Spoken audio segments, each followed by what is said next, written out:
sia sum ka na mo te ka tukin zin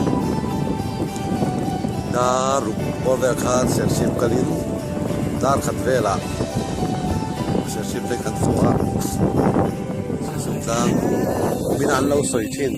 kan la bu ve si lo chu kan soa alo nuam khop mai bu motor te po adik mai li sa ka bu thei lo la thằng pal pon om le ka do man ti khop mai thế ta cầm xiên đây pon om le ka cho nó làm ma bia một cái này rùm khop mấy bị bu tê chỉ thêm nó tụ nâu bằng tan pon tan khop mai cái đàn thu có cả hay xin xin rẻ tiền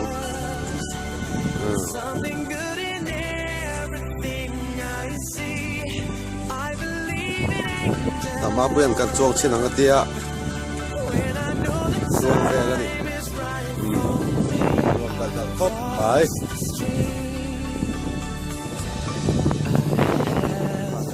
đây cầm cái ris về lại chuông về kìa chuông khóc phải cái súng tăng kìa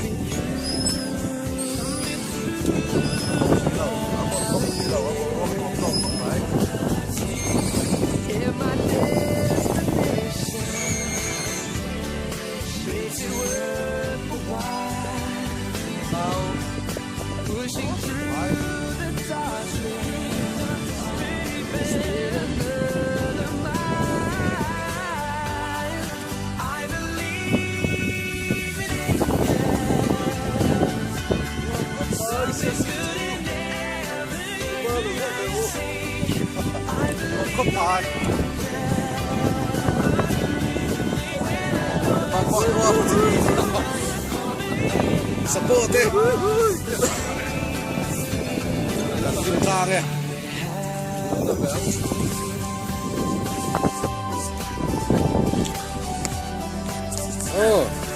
tu này hiền trắng tụt pa tụt bạc đi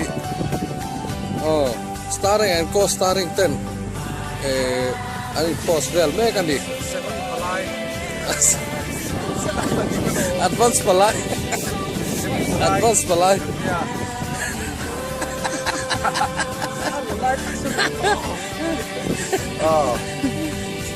chuan với là căn cờ xe ship là căn cờ chân anh nhá cái bài hi hay pháp như thế nó là về đấy đây là bạn sẽ làm ăn uống khóc mày alo mắm về có cái đó là kia nè lên đòn đi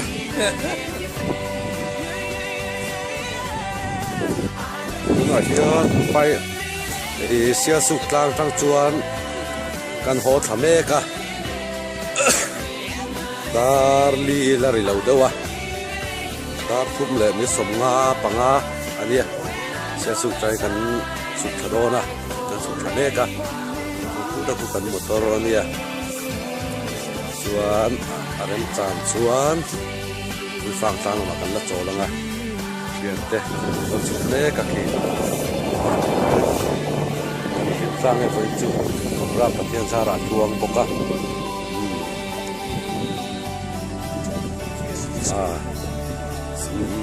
sia su tang ko lo lu me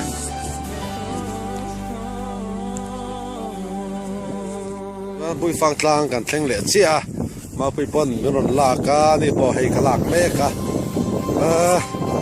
vậy chứ luộc mấy cái đặc biệt pha đen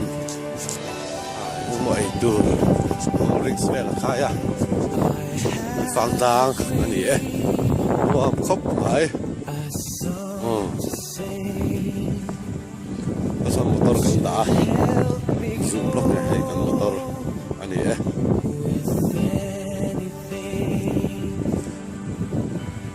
lên xa khóc mãi để ta trép đó vào đây nó phát lao này mà bây giờ thế ba ô lạc đấy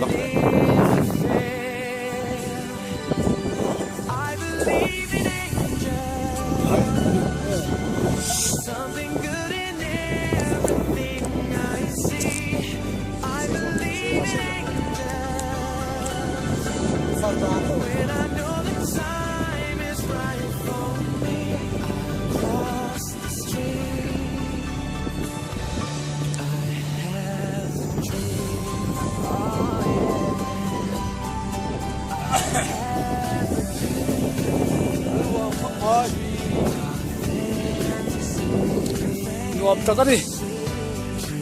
ni tla trep so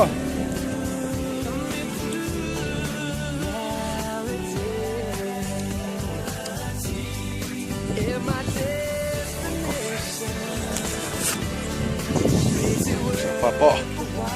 boss khop mai nale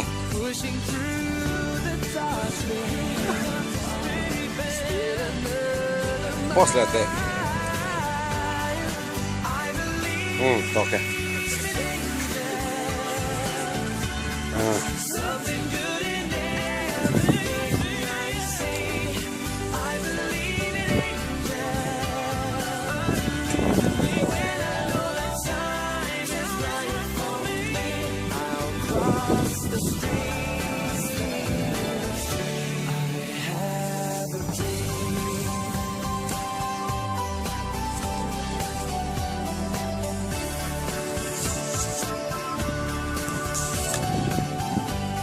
Ini cái lá thì kia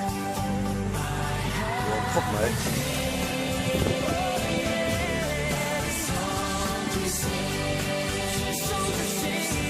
anh vui phan phan trên căn hộ đó chế hay mà vui đấy chế pha vào tiền bộ suy tắc tắc cả làm bê cả với chú thiên gia ra tụt bộ cần phong trái chế pha mấy đâu là về la gì đâu la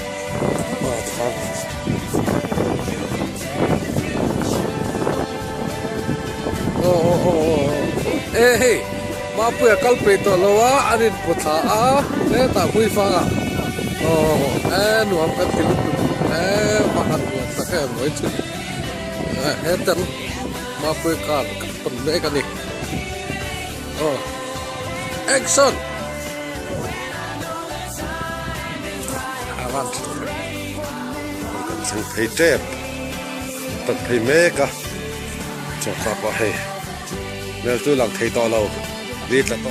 nó phải cần lá ngã thì là lặng này thì tại này nó hơi phết lắm rồi này one more pose chạy nó đâu phải khăn pose này nó phải khăn 1 2 3 to cái hello mà mẹ anh thì mà mẹ cần lá ngã khó bằng